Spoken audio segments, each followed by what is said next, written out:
नमस्कार दोस्तों, मैं रत्नेश एक बार फिर से मैं आप सभी का स्टडी 91 में स्वागत करता हूं। और कैसे हैं आप सभी? उम्मीद करता हूं आप सभी स्वस्थ होंगे, जहां होंगे मस्त होंगे।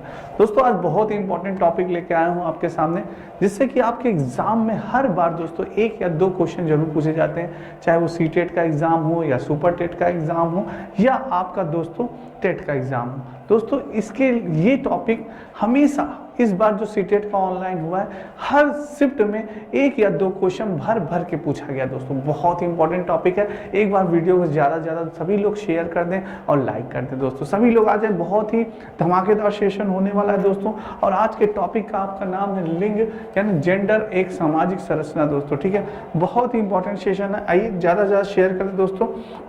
चलिए स्टार्ट करते हैं। सभी को राधे राधे, जय श्री कृष्ण, जय श्री राम। दोस्तों सबसे पहले बात करते हैं हिंदी की। हिंदी आपका यानी कि 999 रुपये। दोस्तों 999 हिंदी की बैच आपकी 999 रुपये में।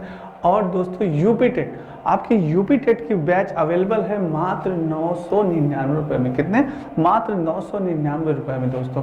और आपके सुपर टेट का बैच दोस्तों अवेलेबल है 1799 रुपये में। कितने में दोस्तों? 1799 रुपये में। और यूपी पुलिस कांस्टेबल का बैच आपका 1499 रुपये में। पीसीएस प्री कॉम आरओ का 2499। और यूजीसी नेट का फर्स्ट पेपर आपका 999 रुपये में दोस्तों अवेलेबल है। ये दोस्तों आपकी बैचेस हैं, बहुत इंपॉर्टेंट बैचेस हैं। जिनको जो बैच ज्वाइन करनी है आप दोस्तों ज्वाइन कर सकते हैं, बहुत इंपॉर्टेंट है।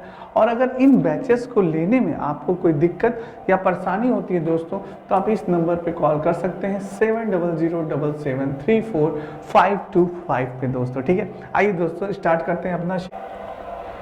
दोस्तों जेंडर हमारा क्या था? ये सोशल कॉन्सेप्ट है। क्या है जेंडर? सोशल कॉन्सेप्ट है, यानी कि ये है दोस्तों हमारी सामाजिक अवधारणा। क्या है? सामाजिक अवधारणा। जैसे कि हमारी बायोलॉजिकल सोशल कॉन्सेप्ट दोस्तों। और जो सेक्स है हमारा क्या होता है?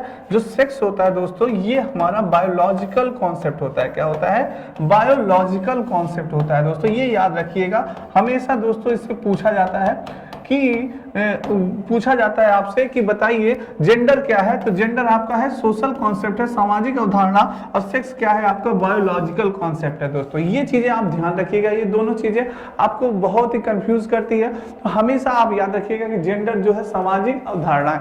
आखिर सामाजिक अवधारणा क्या होती है दोस्तों, इसके बारे में जानते हैं। सामाजिक अवधारणा आप जानते हैं दोस्तों, जैसे कि आप में होता है कि हमारे पहले जो पूर्वज थे दोस्तों, उनमें एक ये पुरानी बातें थी, रीति रिवाज की बातें थी कि महिलाएं जो है वो घर की खाना बनाएंगी।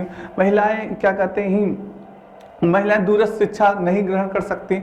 और महिलाएं फौज में भर्ती नहीं हो सकती, केवल पुरुष ही फौज में भर्ती हो सकते हैं। ये सब क्या थी दोस्तों? ये सब सामाजिक अवधारणाएं हैं दोस्तों। क्या है? ये सब सामाजिक अवधारणा है। इसको कई तरह से हमें विभक्त किया गया है, तो कई बातें हैं इसमें। आइए सभी लोग इस पर चर्चा करते हैं, पॉइंट टू पॉइंट जानते हैं दोस्तों। सामाजिक अवधारणा जेंडर सोशल कॉन्सेप्ट में जेंडर स्टेरियोटाइपिया दोस्तों, लैंगिक रूढ़िवादिता। आखिर जानते हैं कि लैंगिक रूढ़िवादिता क्या होती है, जेंडर स्टेरियोटाइपिंग आखिर क्या होती है दोस्तों। तो लैंगिक रूढ़िवादिता की बात की जाए दोस्तों, जो रीति रिवाज तथ्य प्राचीन समय से चलते आ रहे हैं और आगे भी उसी का मानना है, यह क्या कहलाता है? लैंगिक रूढ़िवादिता कहलाता है। जैसे जो चीजें दोस्तों प्राचीन समय से चलती आ रही हैं, यानी पुराने समय से हमारे चलती आ रही हैं और उसी पे हम निरंतर चलते जा रहे हैं, वो क्या होती है? लैंगिक रूढ़िवादिता होती है। जैसे लोगों की क्या सोच है कि महिलाएं ही घर पे खाना बनाती हैं। लोगों की सोच है कि केवल महिलाएं ही खाना बना सकती हैं, पुरुष खाना नहीं बना सकते, और वही घर पे खाना बनाएंगे, पुरुष खाना नहीं बनाएंगे। क्यों नहीं बनाएंगे भाई? आवश्यकता पड़ने पे पुरुष भी खाना बना सकते हैं। आज की ये सोच है, पर पहले की सोच ऐसी नहीं थी दोस्तों। पहले की यही थी कि सिर्फ महिलाएं ही खाना बना सकती हैं, पुरुष खाना नहीं बना सकते। महिलाएं ही दोस्तों, और क्या कहते हैं, फौज में उसमें लोगों की ये सोचते कि पुलिस में भर्ती केवल पुरुष हो सकते हैं और महिलाएं नहीं हो सकती हैं। सेना में भर्ती हो सकते हैं, केवल महिलाएं भर्ती हो सकती हैं। तो सेना में केवल पुरुष भर्ती हो सकते हैं, महिलाएं नहीं हो सकती। तो यही सब दोस्तों क्या है? ये सब लैंगिक रूढ़िवादिता है। जैसे आपसे क्वेश्चन कैसे पूछेगा, आपसे लैंगिक रूढ़िवादिता का क्वेश्चन कैसे होता है? सीटेट में इस बार दोस्तों इस टॉपिक से भर भर के क्वेश्चन पूछा गया था। इस बार इसमें बहुत क्वेश्चन पूछा गया। क्वेश्चन पूछा जैसे एक लड़का था कि उसके खिलौने टूट जाने पे वो रो रहा था, तो उसके पिताजी आते हैं तो कहते हैं कि तुम लड़की की तरह क्यों रो रहे हो? खिलौना टूटने में तुम लड़की की तरह क्यों रो रहे हो? यानी कि उनका मानना था कि रोती हैं केवल लड़कियां ही रोती हैं, लड़के रोते नहीं। तो ये चीज़ है, यानी कि उनका है लड़कों को दर्द नहीं होता, लड़कों को दुख नहीं होता, उनका ये मानना। तो ये गलत है दोस्तों। ये सब क्या है, ये ही सब क्या है, लैंगिक रूढ़िवादिता है दोस्तों। क्या है, लैंगिक रूढ़िवादिता है। और कि लड़के ही दोस्तों जो वो है आपका, यानी कि जो मुश्किल टास्क है, कठिन परिस्थितियों का सामना केवल लड़के कर सकते हैं, लड़कियां नहीं कर सकती। तो ये सब चीजें क्या है दोस्तों, यही सब आपका क्या है, लैंगिक रूढ़िवादिता है दोस्तों। क्या है, लैंगिक रूढ़िवादिता है। और जानते हैं दोस्तों, और जानते हैं, जैसे कि लोगों की ये भी सोच है कि लड़कियां केवल गुड़ियों से ही खेलेंगी। जैसे कुछ लोगों का ये सोच मानना है कि लड़कियां केवल गुड़ियों से ही खेलेंगी और लड़के क्या है, वो अपना बंदूक से, गुड्डों से खेलेंगे। तो क्या दोस्तों, क्या लड़कियां बंदूक से नहीं खेल सकती? आजकल आपने देखा होगा कि हमारी सेना में और हमारे फोर्स में हर लड़कियां भर्ती होती हैं। आप किरण बेदी का नाम सुना ही होगा, IPS किरण बेदी दोस्तों, तो इनका नाम आप सबने सुना ही होगा। तो ये सब बहुत ही इंपॉर्टेंट और बहुत ही साहसी महिलाएं दोस्तों। आज तो हमारी महिलाएं, बछेंद्री पाल आपने सुना, माउंट एवरेस्ट पे चढ़ गई दोस्तों। तो ऐसी जो कि बड़े बड़े एवरेस्ट पे चढ़ जाती हैं, बड़े बड़े कीर्तिमान लड़कियां दोस्तों स्थापित कर रही हैं आज के युग में। तो प्राचीन युग में जो मानना था, प्राचीन काल में लोगों का मानना था कि लड़कियां केवल गुड़ियों से खेलती हैं और लड़कियां मुश्किल कार्य नहीं कर सकती, कठिन कार्य नहीं कर सकती। तो ये सब मानना था प्राचीन काल के लोगों का दोस्तों। तो ये चीज़ थी। नेक्स्ट बात की जाए दोस्तों, अपनी हिंदी मात्र 299 रुपए में, और आपके वीडियो का बैग 199 रुपए में दोस्तों। पेट कॉम्बो आपका 350 रुपीज़ में, और पेट बुक आपकी दोस्तों 300 रुपीज़ में। RO की बुक आपकी दोस्तों 175 रुपये में। लेखपाल कॉम्बो आपकी 300 रुपीज़ में दोस्तों। ये सारी पुस्तकें आपको free of cost, free delivery है दोस्तों, कहीं भी आप मंगवा सकते हैं। इन पुस्तकों को आप कहीं भी मंगा सकते हैं दोस्तों। आप इस नंबर पे कॉल कर सकते हैं 7007734525 पे। आप इस पे कॉल कर सकते हैं और इन पुस्तकों को सरलता पूर्वक मंगा सकते हैं दोस्तों। ठीक है, एक बार स्क्रीनशॉट ले लीजिए, इस नंबर पे आप मंगा सकते हैं आसानी से। बेहतर नहीं, सबसे बेहतर पढ़े।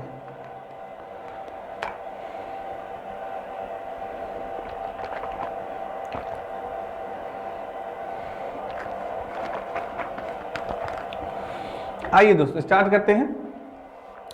नेक्स्ट दोस्तों, लैंगिक पूर्वाग्रह, जेंडर बायस। लैंगिक पूर्वाग्रह दोस्तों ये भी बहुत इंपॉर्टेंट टॉपिक है आपका। जैसे जब पुरुष मेल और फीमेल स्थिति में लैंगिक भेदभाव या अंतर की भावनाएं जागृत हो जाती हैं तो उसे लैंगिक भेदभाव कहा जाता है। क्या होता है, लैंगिक बायस कहा जाता है कि भाई तुम सेना में सिर्फ क्या होता है, पुरुष ही भर्ती हो सकते हैं, औरतें सेना में भर्ती नहीं हो सकती दोस्तों। जैसे कि आपसे क्वेश्चन कैसे पूछेगा, आपने क्वेश्चन पूछा कि एक शिक्षक ने सांस्कृतिक कार्यक्रम हेतु लड़कियों से कहा कि लड़कियां इस सांस्कृतिक कार्यक्रम में भाग ले सकती हैं, लड़के नहीं ले सकते। तो ये क्या है, शिक्षक ने वहां पे क्या दिखाया, वहां पे जेंडर बायस दिखाया, लैंगिक पूर्वाग्रह, यानी उसने बच्चों, लड़कों और लड़कियों में क्या किया, भेदभाव किया दोस्तों। क्या सांस्कृतिक कार्यक्रम में केवल लड़कियां ही भाग ले सकती हैं, लड़के भाग नहीं ले सकते? लड़के क्या अच्छा गाना नहीं गा सकते दोस्तों, लड़के डांस नहीं कर सकते, केवल लड़कियां ही डांस कर सकती हैं? तो ये भेदभाव दोस्तों जो स्थापित होता है बच्चों में, लड़कों में, लड़के और लड़कियों में जो भेदभाव किया जाता है वो क्या कहलाया जाता है, वो लैंगिक पूर्वाग्रह कहलाया जाता है। क्या कहा जाता है, लैंगिक पूर्वाग्रह कहलाया जाता है दोस्तों। आप एक टीचर हैं तो आपके अंदर ये क्वालिटी होनी चाहिए कि कभी भी आप मेल और फीमेल में कभी भी भेदभाव ना करें कि ये लड़कियां हैं, ये कार्य नहीं कर सकती, लड़के हैं ये कार्य नहीं कर सकते। ऐसा आपके अंदर नहीं आना चाहिए, एक टीचर के अंदर या एक पेरेंट्स के अंदर भी दोस्तों कभी नहीं आना चाहिए। लड़कियां आज के युग में किसी से भी कम नहीं है दोस्तों। ठीक है, ये चीज है, आप इसको जानिएगा। नेक्स्ट है दोस्तों, जेंडर बायस, लैंगिक पूर्वाग्रह। एक अध्यापक और अभिभावक का यह दायित्व होना चाहिए कि वह लड़का और लड़की के बीच कभी अंतर नहीं करना चाहिए हमेशा। लैंगिक पूर्वाग्रह दोस्तों, जेंडर बायस यानी यही है कि हमेशा बराबर समझना चाहिए। क्या समझना चाहिए, बराबर समझना चाहिए दोस्तों। कभी भी एक अध्यापक को एक लड़के और लड़की में क्या करना चाहिए, अंतर नहीं करना चाहिए। मैंने कहा ना, समान कार्य दोस्तों, समान, इक्वल समझना चाहिए। क्या करना चाहिए, बराबर, इक्वल समझना चाहिए। तो कोई भी ऐसा कार्य नहीं है कि जो केवल लड़के कर सकते हैं उसे लड़कियां नहीं कर सकती, और जो कार्य लड़कियां कर सकती हैं उसे लड़के ना कर सके दोस्तों। तो ये प्राचीन काल में सोच थी, प्राचीन काल में लोग सोचते थे, पर ऐसा अब नहीं है दोस्तों। अब चीजें क्या होगी, एकदम बदल चुकी हैं, और लोगों के, कुछ लोगों की मानसिकता भी दोस्तों गलत है, पर उस मानसिकता को लोगों को बदलना चाहिए कि अब जो कार्य लड़के कर सकते हैं वो कार्य लड़कियां भी कर सकती हैं, और जो लड़कियां कर सकती हैं वो कार्य लड़के भी कर सकते हैं दोस्तों। तो ठीक है, ये चीज होनी चाहिए दोस्तों। ठीक है,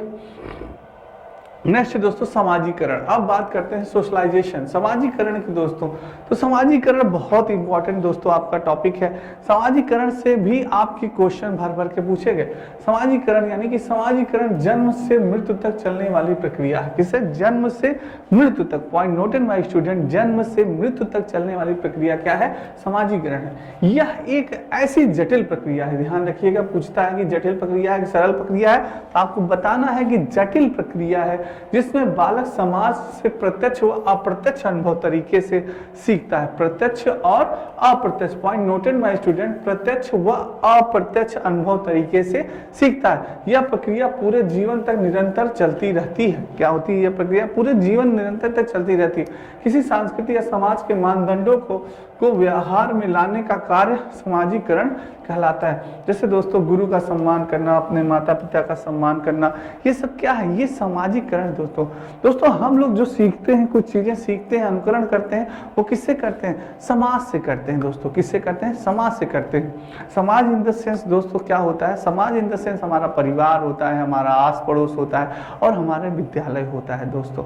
तो ये परिवार और दोस्तों यानी कि संसार में व्याप्त तो सभी पौधे, पेड़ पौधे, जीव जंतु जिनसे हम कुछ सीखते हैं, वो सारी चीजें दोस्तों क्या आते हैं? समाज के अंतर्गत आती हैं दोस्तों। ठीक है, तो समाज बहुत इंपॉर्टेंट, जिससे कि हम सारी चीजों को सीखते हैं दोस्तों। ठीक है, और अपने व्यवहार में हम क्या करते हैं? परिवर्तन लाते हैं दोस्तों। ठीक है, अब जानते हैं दोस्तों समाजीकरण की इकाइयां, यूनिट्स ऑफ द सोशलाइजेशन। ये वेरी इंपॉर्टेंट है दोस्तों, इसको वेरी इंपॉर्टेंट कर लीजिएगा, क्योंकि समाजीकरण की इकाइयां से भर भर के आपसे क्वेश्चन पूछे जाते हैं। आप क्वेश्चन जो है सोशलाइजेशन में यहां से बनेगा कि आपसे पूछा जाएगा कि समाजीकरण की प्रथम इकाई क्या होती है। तो प्राथमिक इकाई आपकी सबसे पहले होता है परिवार दोस्तों। क्या होती है? फैमिली होती है। क्या होती है? कमेंट लिखते चलिए दोस्तों, क्या होती है? फैमिली होती है। क्या होती है? फैमिली होती है, हमारा परिवार होता है फर्स्ट इकाई। प्रथम इकाई क्या होती है दोस्तों? परिवार होता है। प्रथम इकाई क्या होती है? हमारे परिवार होता है दोस्तों। यानी प्रत्येक बालक का समाजीकरण का प्रारंभ उसके परिवार से होता है। किससे प्रारंभ होता है? उसके परिवार से होता है दोस्तों, से होता है। यह समाजीकरण की प्राथमिक और पहली इकाई है। क्या है दोस्तों? प्राथमिक और पहली इकाई। पॉइंट नोटेड माय स्टूडेंट, प्राथमिक और पहली इकाई है। उदाहरण जैसे प्रथम अध्यापक आपका कौन है? बताइए दोस्तों, आपका प्रथम अध्यापक कौन होता है? कमेंट करिए जल्दी से। प्रथम अध्यापक किसे माना जाता है अपने परिवार का? बहुत बढ़िया, बहुत बढ़िया आपने कमेंट किया दोस्तों। प्रथम अध्यापक माना जाता है आपकी माँ को। किसको माना जाता है? माँ को माना जाता है, यानी मदर को माना जाता है दोस्तों। किसको माना जाता है? मदर को माना जाता है, क्योंकि आपकी मदर ही आपको शिक्षा प्रदान करती है, ज्ञान प्रदान करती है। बेटा इस तरह से बोला जाता है, बेटा इस तरह से बड़ों का सम्मान करना चाहिए, बेटा इस तरह से पिता का सम्मान करो, बड़े भाई का सम्मान करो, गुरु का सम्मान करो। तो ये सारी चीज़ें सर्वप्रथम कौन सिखाता है? हमारी माता जी सिखाती हैं। यानी हमारे प्रथम अध्यापक कौन होते हैं? हमारी माँ होती हैं, उसके बाद हमारे पिताजी, उसके बाद हमारा बड़े भाई, बड़ी बहन, जो भी आपके परिवार में अगर हैं, तो ये सब क्या होते हैं दोस्तों? आपकी प्रथम इकाई होती है, जिससे आप कुछ ना कुछ सीखते हैं दोस्तों। भाषा सीखते हैं, लैंग्वेज सीखते हैं, संस्कृत सीखते हैं दोस्तों, शिक्षा ग्रहण करते हैं। इन सारी चीजों की आपका किससे करते हैं? सर्वप्रथम परिवार से करते हैं, फैमिली से। यानी प्रथम इकाई यानी प्राइमरी यूनिट्स में अगर आपकी प्रथम इकाई की बात की जाए तो सबसे पहले आता है आपका परिवार, और सेकंड आता है दोस्तों आपके आरओ के समीक्षा अधिकारी, सहायक समीक्षा अधिकारी का कंप्लीट कोर्स दोस्तों, मात्र 2,499 रुपए में। डेली वीडियो क्लासेस आप कर सकते हैं दोस्तों, और चैप्टर वाइज टेस्ट भी कर सकते हैं दोस्तों, और ऑफलाइन आप इसको डाउनलोड भी कर सकते हैं दोस्तों। यानी आरओ की ये जो बच्चे आरओ की तैयारी कर रहे हैं दोस्तों, उनके लिए बहुत ही सुनहरा मौका है। ये कंप्लीट कोर्स है, आप ज्वाइन कर सकते हैं।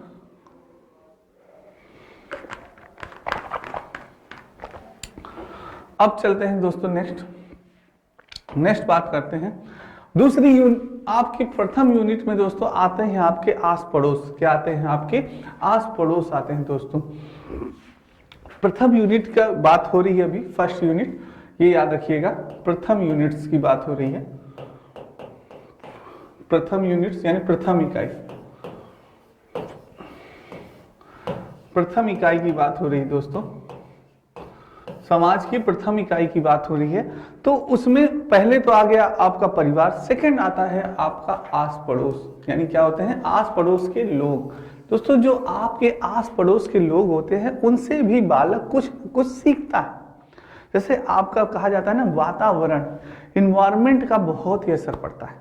जैसे आस पास पड़ोस का आपका जैसा इन्वायरमेंट होगा दोस्तों, जैसे अगर आपके इन्वायरमेंट में शोरगुल ज़्यादा होगा तो बच्चा भी आपका उसी तरह से, उसे भी शोरगुल पसंद होगा। अगर आपका इन्वायरमेंट दोस्तों शांत होगा तो बच्चे को भी शांत इन्वायरमेंट पसंद आएगा, वो फिर शांति में रहेगा। नहीं तो अगर शोरगुल है तो वो शांति से नहीं रह सकता, तो फिर वो भी दोस्तों वो करेगा। और अगर जैसे आपके परिवार यानी आस पड़ोस में लड़ाई झगड़ा होते हैं तो उसका बालक का भी व्यवहार वो देखता रहेगा, अनमोल वचन सुनता रहेगा, तो उसका भी व्यवहार वैसा हो जाएगा। फिर आप कहेंगे अरे यार ये अनमोल वचन कैसे सीख गया, अरे भाई कैसे सीखा, आस पड़ोस से सीखा, आस पड़ोस के लोग अनमोल वचन दे रहे वो भी देना शुरू कर दिया। तो ये होता है दोस्तों आपका क्या होता है असर पड़ता है, यानी प्रभाव पड़ता है, वही चीज है दोस्तों। ठीक है, अब समकक्षी की बात की जाए, पीयर्स यानी फ्रेंड्स, पीयर्स दोस्तों फ्रेंड, याद होगा इनको देख ही रहे हैं आप, इन दो महान आत्माओं को, इनके बारे में कौन नहीं जानता। नाटू नाटू सॉन्ग खूब चला था, RRR। तो दोस्तों यानी ये होता है समकक्षी, यानी हमारे जो मित्र होते हैं उनका बहुत ही असर पड़ता है दोस्तों। मित्रों का बहुत ज़्यादा असर पड़ता है हमारे ज्ञान पे दोस्तों। किस पे? हमारे ज्ञान पे मित्रों का बहुत असर पड़ता है, हमारे नॉलेज पे, हमारे वातावरण पे, और हमारी शिक्षा पे, हमारे नेचर पे, इन सब पे दोस्तों किस पे? मित्रों का बहुत ही असर पड़ता है। समकक्षी मित्रों का बहुत ही असर पड़ता है दोस्तों, क्योंकि हम अपने दोस्तों से उनकी संस्कृति, उनकी भाषा, उनकी सब चीज़ों के बारे में जानते हैं दोस्तों। धीरे धीरे हम उससे अटैच होते हैं तो जानते हैं वो जिस प्रकार से बोलते हैं, पहनते हैं, ओढ़ते हैं, तो वो सारी चीज़ों को हम धीरे धीरे से जानने लगते हैं दोस्तों। ठीक है, तो ये हमारे लिए बहुत ही इंपॉर्टेंट होते हैं दोस्तों। कौन से? हमारे दोस्त दोस्तों। ठीक है, तो ये हो गया। तो दो चीज़ें आपके, तीन चीज़ें आ गई प्रथम इकाई में, आस पड़ोस आ गया, समकक्षी और परिवार दोस्तों। ठीक है, तो ये चीजें हैं। आपसे अगर कोई पूछे कि बताइए समाजीकरण यानी कि समाज में प्रथम इकाई के अंतर्गत, यानी फर्स्ट यूनिट के अंतर्गत, फर्स्ट यूनिट्स के अंतर्गत, यानी प्रथम इकाई के अंतर्गत क्या क्या आएगा दोस्तों? ये देखिए, तुरंत लिखिए दोस्तों, सभी लोग लिखिए, तुरंत याद होगा। प्रथम इकाई के अंतर्गत आया गया, तो प्रथम इकाई में अंदर आपने देखा पहला क्या था आपका? फैमिली थी। क्या थी? फैमिली थी। फैमिली इन द सेंस परिवार दोस्तों, फैमिली। सेकंड आपका क्या था? आस पड़ोस था। क्या था? आस पड़ोस। सेकंड क्या है? आस पड़ोस था दोस्तों। क्या था आपका? आस पड़ोस था। और थर्ड आपका क्या था दोस्तों? पीयर्स, यानी कि दोस्त थे दोस्तों। क्या थे आपके? दोस्त दोस्तों। तो ये क्या है? ये दोस्तों तीनों आपकी प्रथम इकाई में, यानी प्रथम इकाई के अंतर्गत आते हैं दोस्तों। किसके? समाजीकरण के, सोशलाइजेशंस की प्रथम इकाई के अंतर्गत आपका सर्वप्रथम फैमिली यानी परिवार, फिर आस पड़ोस, फिर दोस्त। ये तीन चीज आते हैं दोस्तों, ये याद रखिएगा क्योंकि इन्हीं से क्वेश्चन पूछे जाते हैं। आपसे पूछेगा कि बताइए प्रथम इकाई के, समाजीकरण के प्रथम इकाई के अंतर्गत आता है, ऑप्शन दे देगा परिवार, दे दिया आस पड़ोस, और यहाँ पे दे दिया दोस्तों सोशल मीडिया। यहाँ पे क्या कर दिया? सोशल मीडिया दे दिया। क्या दिया? सोशल मीडिया दे दिया। अब कहा कि बताइए परिवार के प्रथम इकाई में कौन कौन सी चीजें नहीं आती हैं। अगर आपको मालूम होगा तो ए ऑप्शन आप मार देंगे, भैया सोशल मीडिया प्रथम इकाई में नहीं आता है। ये किस में आता है? ये द्वितीय इकाई में आता है। किस में आता है? ये द्वितीय इकाई। अभी मैं आपको बताऊंगा दोस्तों कि द्वितीय इकाई के अंतर्गत क्या आता है। और आपकी फर्स्ट इकाई में फैमिली आ गई, आस पड़ोस आ गया, दोस्त आ गया। तो ये जानकारी आप रखे रहिएगा, ऐसे ही आपके एग्जाम में क्वेश्चन बनते हैं दोस्तों। जैसे आप समाजीकरण की इकाई में द्वितीय इकाई की बात करते हैं दोस्तों, किसकी बात करते हैं? द्वितीय इकाई, यानी सेकंड यूनिट की बात होगी दोस्तों। तो सेकंड यूनिट में सबसे पहले आता है हमारा विद्यालय। क्या आता है दोस्तों? हमारा विद्यालय आता है। हम कुछ भी सीखते हैं दोस्तों, सर्वप्रथम किससे सीखते हैं? अपने विद्यालय से सीखते हैं। किससे सीखते हैं? अपने विद्यालय से सीखते हैं दोस्तों। ये आपका विद्यालय हो गया।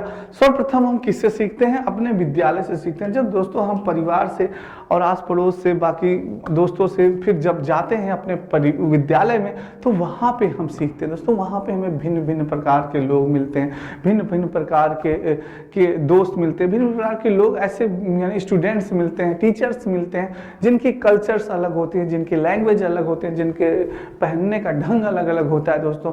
तो ये विभिन्न संस्कृति मिलती है, विभिन्न भाषा के लोग हमें वहाँ पे मिलते हैं अलग अलग, तो उनसे हम सीखते हैं दोस्तों। क्या करते हैं, बालक सीखता है, बहुत ज़्यादा इफेक्ट पड़ता है उसके बालक के प्रभाव पे, बालक की शिक्षा पे, बालक की लैंग्वेज पे, विद्यालय का दोस्तों। दूसरी है मीडिया, सोशल मीडिया।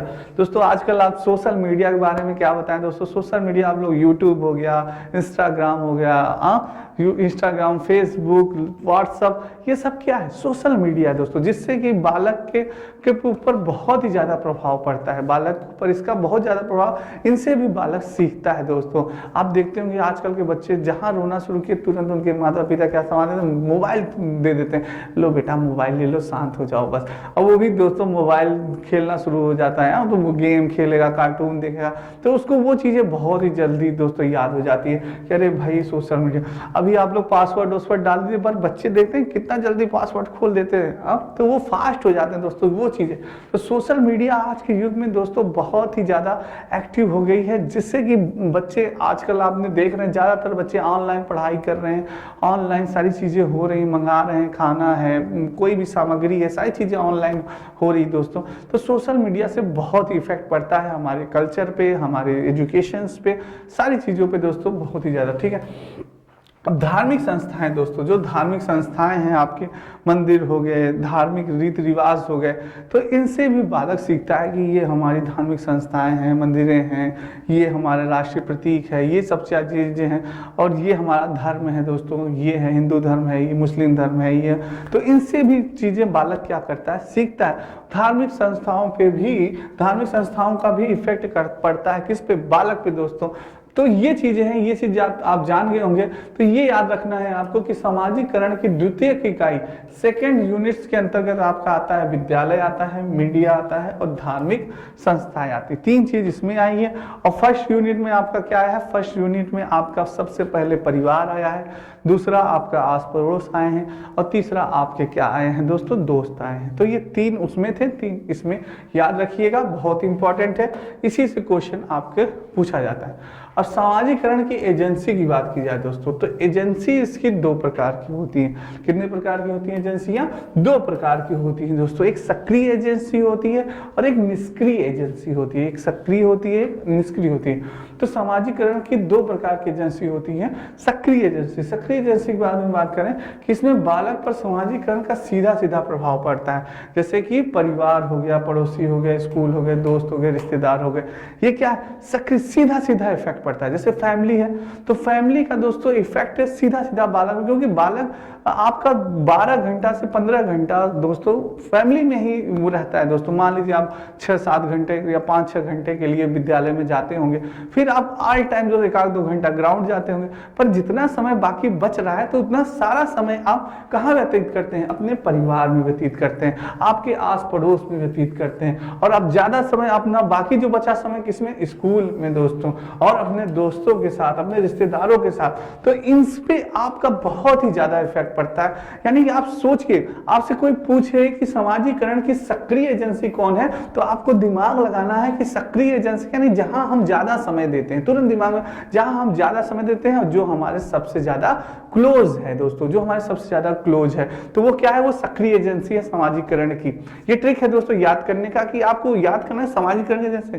तो सबसे ज्यादा समय हम अपने परिवार में देते हैं, सबसे ज्यादा समय हम अपने विद्यालय में देते हैं, सबसे ज्यादा हमारे करीब हमारे दोस्त होते हैं और हमारे रिश्तेदार यानी हमारे रिलेटिव्स होते हैं। तो ये है आपकी सक्रिय एजेंसी हो गई दोस्तों। पर अब बात की जाए निष्क्रिय एजेंसी की, किसकी, निष्क्रिय एजेंसी की दोस्तों, तो इसका बालक पर सामाजिकरण का सीधे सीधे प्रभाव नहीं पड़ता। जैसे निष्क्रिय मैंने आपको बताया दोस्तों, पुलिस स्टेशन हो गया, रेलवे स्टेशन, एयरपोर्ट, पुस्तकालय आदि, वहां हमें जाना पड़ेगा, तब हम उसके बारे में जान पाएंगे। पुलिस स्टेशन गए, वहां जान रहे यार इस तरह से जेल होती है, इस तरह से FIR लिखी जाती है, इस तरह से ये कानून है, ये नियम है, ये तो हम पुलिस स्टेशन जाते हैं तो हमें पता चलता है। रेलवे स्टेशन जाएंगे तो हमें पता चलेगा कहाँ टिकट मिलता है, क्या इंक्वायरी होती है, कैसे एंट्री होती है, कैसे निकला जाता है, कहाँ से सामान ऊपर जाता है, ये सारी चीजें हमें कहाँ पता चलती है, रेलवे स्टेशन पे पता चलती है। एयरपोर्ट में जाएंगे तो वहाँ पे पता चलेगा।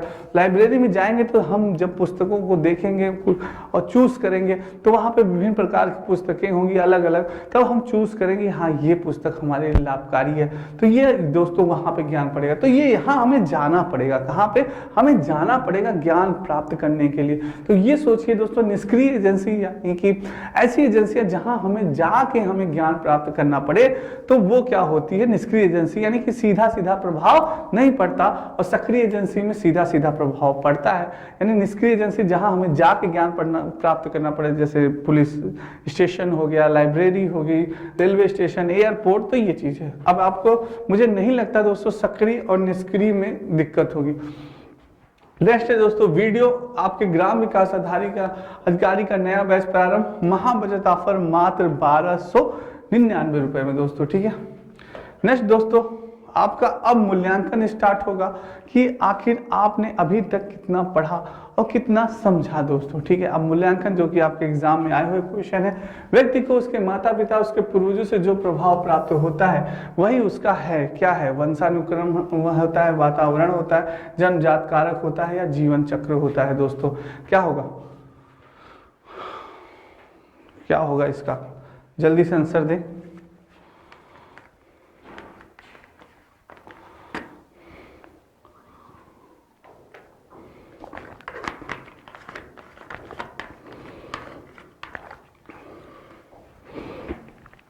दोस्तों कह रहा है यहाँ पे व्यक्ति को उसके माता पिता उसके पूर्वजों से जो प्रभाव प्राप्त होता है वही उसका क्या होता है दोस्तों, जन्मजात कारक होता है। प्रभाव की बात कर रहा है दोस्तों, क्या होता है, प्रभाव की बात कर रहा है। प्रभाव होता है वो जन्म, कुछ लोग वंशानुक्रम बता रहे हैं, ये दोस्तों नहीं होगा, वातावरण नहीं होगा, जीवन जन्मजात कारक होगा दोस्तों। ये आपका सी इज द राइट आंसर दोस्तों, ठीक है। नेक्स्ट बात करते हैं दोस्तों, वंशानुक्रम कारक किस प्रकार की विशेषताएं होती हैं। वंशानुकारक किस प्रकार की विशेषता होती है दोस्तों, जन्मजात होती है, अर्जित होती है, वातावरण जन्य होती है, या क्रियात्मक होती है। जल्दी से बताएं दोस्तों क्या होगा इसका आंसर। वंशानुकारक किस प्रकार की विशेषता होती है, जन्मजात होती है कि क्या होगी दोस्तों, जल्दी से आंसर दें दोस्तों, जल्दी से आंसर दें। तो वंशानुकारक किस प्रकार की विशेषता होती है, जल्दी से आंसर दें सभी बच्चे। बहुत बढ़िया आंसर आ रहा है, देखते हैं क्या होता है, आंसर सही होता है। क्या बात है, क्या बात है, बहुत बढ़िया।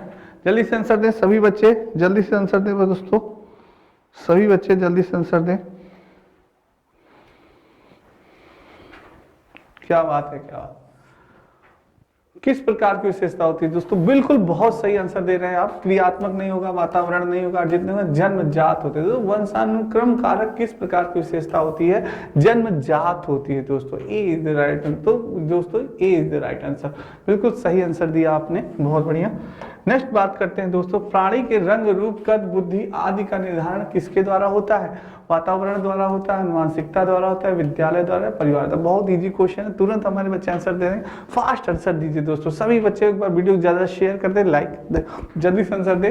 प्राणी के रंग, रूप, कद, बुद्धि आदि का निर्धारण किसके द्वारा होता है दोस्तों, जल्दी से आंसर दें।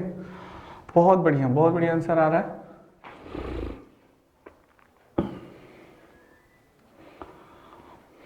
बहुत बढ़िया। प्राणी के रंग, रूप, कद, बुद्धि आदि का निर्धारण किसके द्वारा होता है दोस्तों, बिल्कुल दोस्तों बहुत सही आंसर आ रहा है, बहुत बढ़िया आंसर दीजिए सभी बच्चे, बहुत बढ़िया आंसर दे रहे हैं।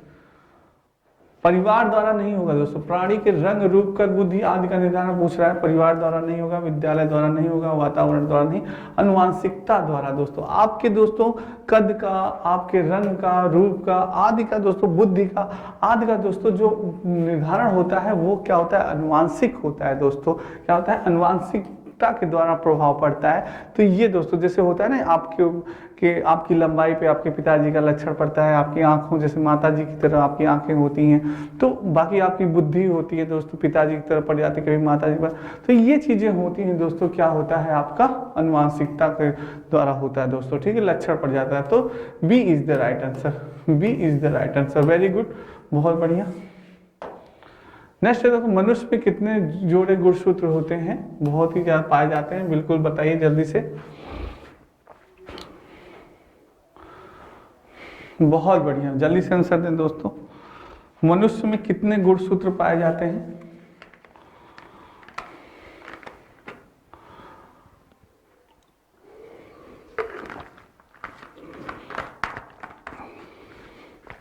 सभी को पता होगा दोस्तों। बहुत बढ़िया, जल्दी से आंसर दें, बहुत बढ़िया आंसर आ रहा है। बिल्कुल दोस्तों, बहुत अच्छा आंसर आ रहा है। और कमेंट करिए दोस्तों, बताइए मेल में कौन से गुणसूत्र पाए जाते हैं और फीमेल में कौन से गुणसूत्र पाए जाते हैं। जल्दी से दोस्तों बताएं, सारे बच्चे जल्दी से बताएं। बहुत बढ़िया आंसर आ रहा है, वेरी गुड, बहुत बढ़िया, फास्ट दे आंसर दोस्तों। बिल्कुल दोस्तों, मनुष्य में कुल 46 गुणसूत्र पाए जाते हैं। कितने पाए जाते हैं? 46 गुणसूत्र पाए जाते हैं दोस्तों। और आपके मेल में यानी कि पुरुषों में दोस्तों, मेल में एक्स और वाई गुणसूत्र पाया जाता है। क्यों गुणसूत्र पाया जाता है? एक्स और वाई गुणसूत्र पाया जाता है। और अगर बात करें फीमेल में दोस्तों, तो फीमेल में यानी कि महिलाओं में एक्स एक्स गुणसूत्र पाया जाता है। क्या पाया जाता है? एक्स एक्स गुणसूत्र पाया जाता है। तो ये 23 गुणसूत्र इसके होते हैं, 23 गुणसूत्र इसके होते हैं, तो 23 दूना 46। टोटल कितने दोस्तों? 46 गुणसूत्र हो गए। कितने हो गए? 46 गुणसूत्र हो गए दोस्तों। तो ये चीज होती है दोस्तों, याद रखिएगा। मेल में एक्स वाई गुणसूत्र पाए जाते हैं और फीमेल में एक्स एक्स गुणसूत्र पाए जाते हैं दोस्तों। ठीक है, नेक्स्ट है दोस्तों, यूपी पुलिस कांस्टेबल का आपका नया बैच प्रारंभ हो गया। कंप्लीट कोर्स महाबजट ऑफर मात्र 1499 रुपए में। कितने में? मात्र 1499 में दोस्तों। जो यूपी पुलिस की तैयारी अगर आप लोग कर रहे हैं दोस्तों, तो आपके लिए बहुत ही सुनहरा मौका है। बिल्कुल बहुत शानदार बैच है दोस्तों, और इसको लास्ट एंड फाइनल मारिए इस बार, इस पार या उस पार दोस्तों। ठीक है, बहुत ही बढ़िया। नेक्स्ट है दोस्तों, अनुवांशिक गुणों का वास्तविक संचरण निम्नलिखित में किसके द्वारा होता है? अनुवांशिक गुणों का वास्तविक संचरण निम्नलिखित में किसके द्वारा होता है? क्या डीएनए द्वारा होता है, जीव द्रव द्वारा होता है, गुणसूत्र द्वारा होता है, कोशिका द्वारा? किसके द्वारा होता है दोस्तों? जल्दी से आंसर दें। साइंस के बच्चे तो तुरंत आंसर बताएंगे। वेरी इंपॉर्टेंट कर लीजिएगा दोस्तों, एग्जाम में आया हुआ क्वेश्चन है। सी टेट और टेट में भी आ सकता है और सुपर टेट में भी दोस्तों। क्या होगा? जल्दी से आंसर दें, जल्दी से आंसर दें, किसी का गलत नहीं होना चाहिए। अनुवांशिक गुणों का वास्तविक संचरण निम्नलिखित में किसके द्वारा होता है? बहुत ही बढ़िया, बहुत बढ़िया, बहुत बढ़िया दे रहे हैं आंसर। बिल्कुल दोस्तों, गुणसूत्रों के द्वारा। बिल्कुल, C is the right answer. बिल्कुल सही दोस्तों, गुणसूत्रों के माध्यम से होता है। C is the right answer. Next है दोस्तों, बुद्धि के विकास में वंशानुक्रम की अपेक्षा किसका प्रभाव अधिक पड़ता है? बुद्धि के विकास में दोस्तों वंशानुक्रम की अपेक्षा किसका प्रभाव अधिक पड़ता है? वातावरण का, पौष्टिक भोजन का, मनोरंजन का या खेलकूद का? बहुत ही बढ़िया क्वेश्चन है, इंपॉर्टेंट क्वेश्चन है। फास्ट आंसर दीजिएगा दोस्तों, वेरी इंपॉर्टेंट है, वेरी इंपॉर्टेंट कर लीजिएगा।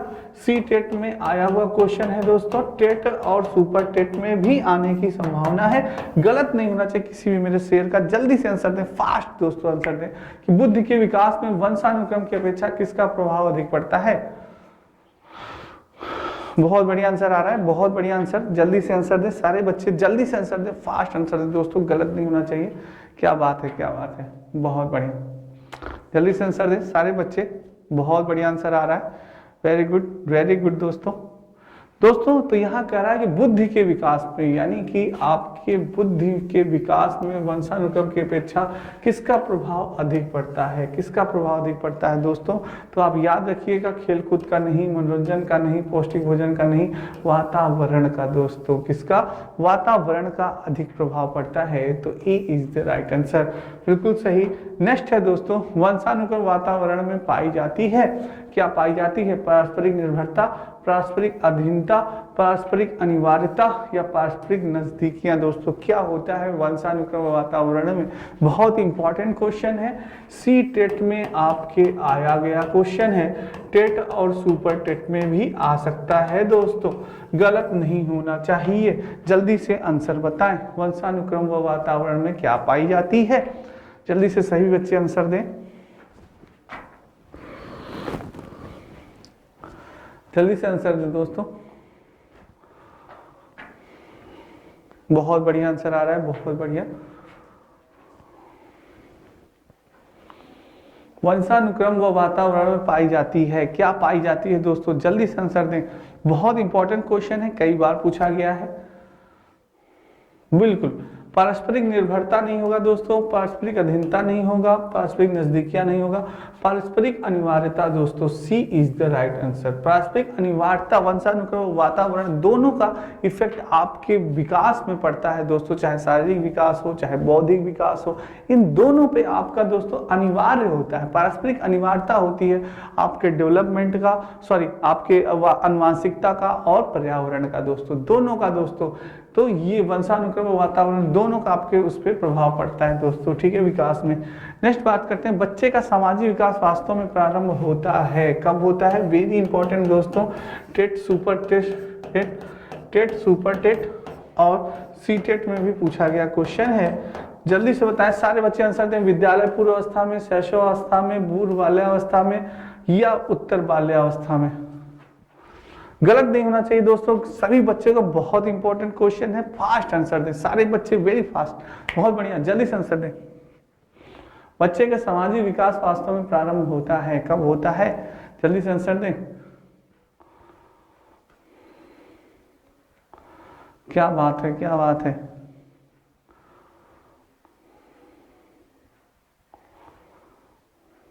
बिल्कुल दोस्तों, बहुत बढ़िया आंसर आ रहा है, बहुत बढ़िया आंसर। कुछ बच्चे ए बता रहे हैं, कुछ बच्चे बी बता रहे हैं, देखते हैं किसका सही होता है, किसका सही होता है।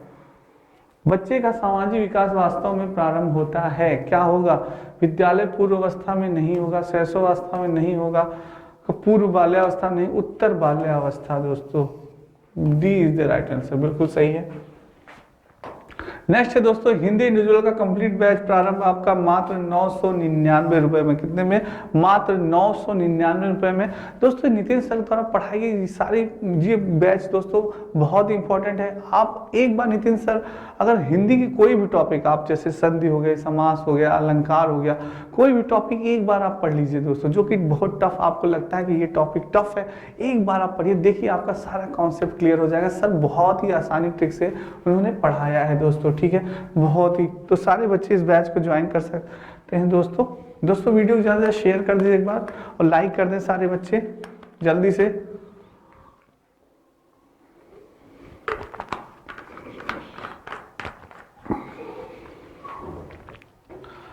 नेक्स्ट चलते हैं दोस्तों,